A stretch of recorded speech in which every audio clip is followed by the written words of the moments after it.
Cascade Hoops Talk, Billy D. Hey, today we're going to have Joshua Mendoza. He's the new head men's basketball coach, Florida Memorial University. They are the Lions. They've had a great run down there, and today we're going to hear from their new head men's basketball coach, Coach Mendoza. Hang on, because Cascade Hoops Talk starts right now. Cascade Hoops Talk, produced in the shadow of the beautiful Cascade Mountains and bringing the world NAIA basketball. One podcast at a time.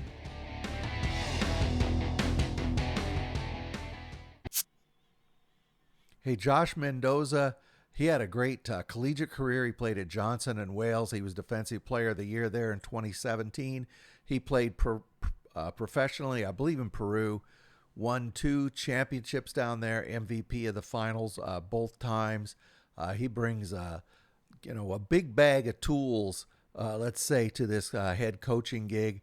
He has a real passion also about helping young people. He's been doing that for years. We'll hear him talk about that. I think you're going to really enjoy hearing from Coach Mendoza. Let's just take a listen. Let's listen to Joshua Mendoza, head men's basketball coach, Florida Memorial University. Hey, Cascade Hoops Talk, Billy D. Hey, I got Josh Mendoza on the phone. He's the head men's basketball coach, Florida Memorial University Lions. Welcome, Josh. I appreciate you taking a few minutes. Thank you, Bill. Thank you, Bill, for having me. So you are the new head coach. You've been assistant there for a while. I want to talk about the Lions, but I want to go back a little bit and just talk about you and your career a little bit. You had a really amazing career at Johnson and Wales. You were Defensive Player of the Year in, I believe, 2017. You went on to play some pro ball after that. You know, what lessons, life basketball lessons, did you learn as a player, particularly as a player, that have served you well as a coach? What are the most important lessons you bring as a coach? Man, that's an amazing question, because as a player, I believe I've been through every single role that you can go through as a player, from being the first starter, right, being the team captain, being the last guy on the bench, being a manager. Like I've played every single role within a basketball program that you can play.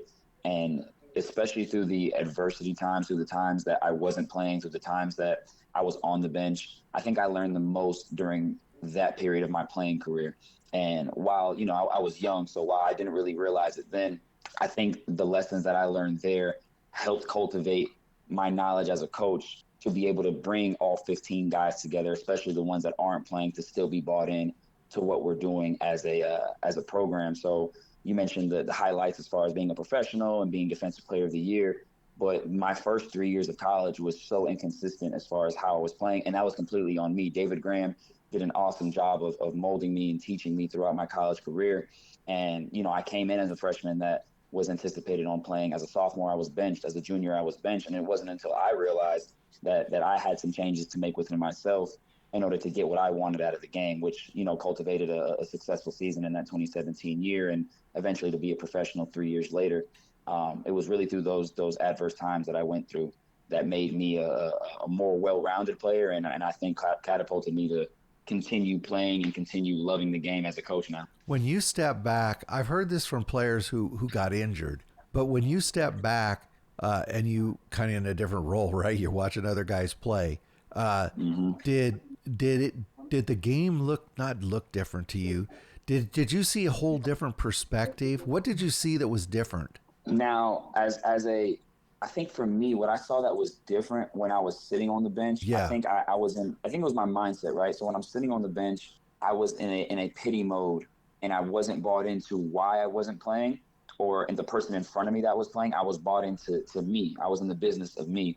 And when I finally released from that, and I began thinking in terms of we, and I began thinking in terms of the guy next to me, I, in result, started having a lot more success. So I think that was the biggest teaching point, where I'm sitting on the bench and I just changed my mindset. I'm sitting on the bench and I'm looking at the guy in front of me, almost hating on him, as opposed to where, my senior year, I'm coming in knowing that this may be my last year playing basketball. I'm just like, I want to have fun. I want to win games, and I want to do what's best for the team. That's when I started having the success that I had. So as a coach, now, what lessons are you bringing from that period as a coach? How has it made you a better coach? I think it's made me a better servant. And Okay. I think for me, I'm a man of God. I'm a believer in Christ, Mm-hmm. and our job is to serve. And I think in becoming a better servant, it's allowed me to teach these young men that I have here. And granted, I'm still young myself. I'm still growing in a lot of different things that I need to perfect and I need to get better at.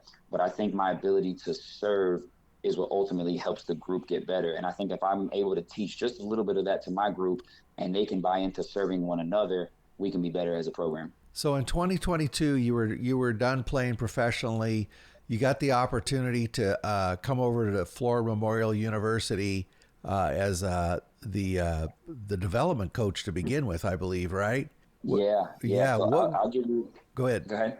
No, I'll give you some background on that one because a lot of people skip this first step. So I finished playing during the pandemic, during 2020 when COVID hit, right? Oh, And okay. travel stopped. I didn't have any options on what to do. I was always preparing for the next season to continue playing professionally. But now when COVID hit, it limited travel. So I was forced to do what I know best, is which train people and continue training myself. And in the midst of me training others in my local area, I was able to get an offer from my head coach, David Graham, to be his head assistant at Johnson and Wales first and start their Oh, developmental okay. program. Yeah. So now that was very brief. That probably lasted about 2 months before the school closed down. And so once the school closed down, I was kind of left at ground zero again. And I put in an application at honestly everywhere in the Sun Conference. I sent in my resume just to remain in the game. And Ansar Al-Amin brought me on during that time in 2020 as a volunteer assistant to run the developmental program. So my first year in 2020, I was a volunteer, and I had catapulted and started the developmental program here at Florida Memorial. And a year later, I was able to actually get enrolled full time into the system. But it wasn't until after a year of me just being here and being part of what we were doing that I was able to earn that stripe and just getting a role in general. You didn't just go over and coach the developmental team. You made that a bit of a passion. You worked with the Sun Conference to make that developmental league very strong. Uh, you have a real passion for going through your history. You seem to have a passion for helping young people. Yeah, I think it's because that's what I needed growing up. I think growing up, I needed a lot of mentorship, just based on my upbringing. And when I see a young man that can use guidance, it's a calling. I believe coaching is a calling, and everyone has their reasons on why they want to do what they do, especially in this coaching game. But for me, it's to help young men get better, and the passion is just drive from what I needed as a kid, and I think what I can continue doing for young men as the years go on. So, are you still involved with Creation Basketball Academy? I am. I So, am. I am. So funny story. So during that time of me as a volunteer assistant, that was also the same time where I founded the company in Creation Basketball Academy and was able to raise that from maybe 3 or 4 kids in the park to over 100 students now that we have operating out of Weston, Florida.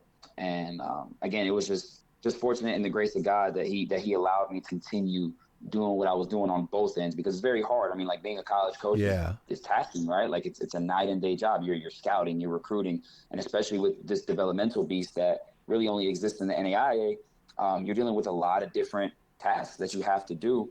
And I was just fortunate enough to be able to do both and hire a great staff at Creation Basketball Academy so that they can go ahead and continue the reins of doing what I first started, and it's still continuing to this day. And just being there each and every day for these kids to get better on that level as well. Wow, Josh. That's a pretty cool background. I wanted people to get a sense of who you were. You're now the head men's basketball coach at Florida Memorial University, and last season, Florida Memorial. Everybody, when you brought them up, everybody said the same thing. Boy, they're big and they crash the boards. They're big and they crash the boards. So, what kind of a team are you trying to put together? Man, listen, being under Delano Thomas for those past 2 years was a privilege, man, because he has laid the blueprint, for me on just how to manage a team. And so for me, not that I'm copying exactly what he did as far as rebounding and attacking the glass and being big, but I'm doing it in a way where we have those same pieces, but just a little bit more versatile from each position. While we were big and we were able to crash the boards and do certain things, I think we were just limited in certain ways that kind of was out of our control as coaches, right? It's just who we had as players. So my job this year was to replicate that size and replicate those same themes of dominating the possession of the basketball while still being a threat from all 5 positions. So last season, 23-8, 12-4 in that tough Sun Conference. Everybody knows you fell to Friends in that first round. You had to go up to Caldwell, tough place. Yeah, that is. But you're coming in. How much pressure do you feel? Florida Memorial, I mean, what a storied basketball program. How much pressure do you feel as a first-year head coach? I don't know if it's so much pressure, Bill. I enjoy what I do each and every day. And maybe the pressure will kick in during the season or at some point. When I first accepted the job, once I found out Delano was leaving, I felt the weight of those who came before me, including him, and Sir Alameen, and those who came before him, because this institution has been here for over 100 years. And for me, it's a privilege to even be in this seat and be able to coach these young men. So, I'm looking at every day as just an opportunity to improve. Though we haven't played any competitions yet, I think the pressure just comes from, other sources and outside resources filling my head or filling our head, rather, with things that everyone else thinks we should be doing. Whereas, we're just keeping it a close circle and focused on what we need to do each and every day to be better as a team. So now you're building your team. How is that going? I'm sure you've been on the recruiting trail as well. How is that going? And tell us what type of team you want to build. What are you looking for? Oh, man, I am so excited about this team that we have here. I won't name any specific names, but we basically have recruited players from all over the country, have a great home base on certain players that are from here as well. And we even went international and got a young man from Serbia as well. So we, for me, I'm really excited about this team that we have here. Former NAIA guys, high-level JUCO players, Division I transfers. I mentioned the international players. So I think we have in year one, I'm very blessed to be able to have the team that I have coming into this season. This is this is probably not a very fair question, but what was the deal with Ave Maria? They really seem to have I know you beat them once early on, but man, they had your number. Was it just different styles? They had everybody's number, man. That team was good, man. That team was good, man. We and the 2 regular season games that we had here, and during the conference, it was close. I mean, we lost the second game at their place by a possession. We won by a possession when we came here. In the conference tournament, I think with them, and I'll speak more about them than about us, they had a certain level of just desire for wanting what they got, and they are champions for a reason. And I think having those returners, having those guys who are playing for something bigger than themselves, showed when it came time to compete, when it came time to win. So this year I expect nothing less from them and every other new face that's in our conference, because year in and year out, our conference is going to be extremely competitive. So I expect no less from what they're going to do this year. Yeah, those were just games last year that I really looked forward to, because it was really a contrast. They're really small. They want to just run. And you guys were big, like we say, crash the boards. So looking around the Sun this season, the Sun is one of the toughest conferences in the country.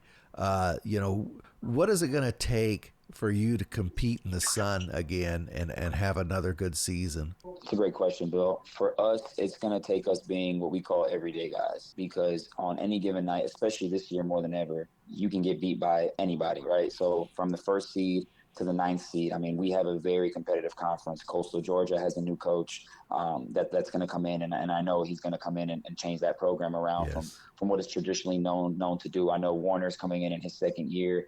Rutledge is coming in with some firepower as well. Southeastern with Hudson over there. I mean, this conference is reloading, and I know it's going to be very competitive on a night in, night out basis. So for us, it's just about being an everyday guy. And that starts in practice. That starts in our meetings. That starts in our individuals.